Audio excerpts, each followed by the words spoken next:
सकारात्मक कुराले मात्रै तिमीहरूको दिमाग भित्र चाहिँ बास गर्नुपर्छ। त्यो आफूले you should develop your mind in such a way, okay.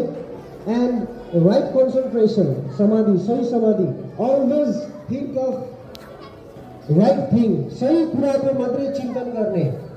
If you start thinking about negative things, then it will affect you in negative way.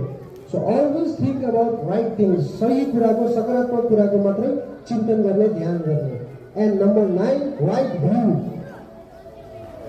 This world is greatly affected by your vision, your view. How do you see this world?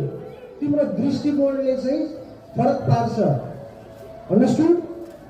And everyone, सबैको समान दृष्टिकोण हुँदैन, सबैको हेराइ उस्तै तरिकाको हुँदैन।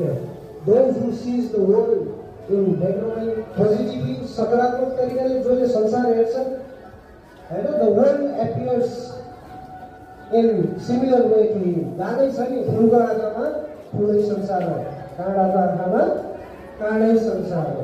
Okay? So with this, these were the 9 teachings of Lord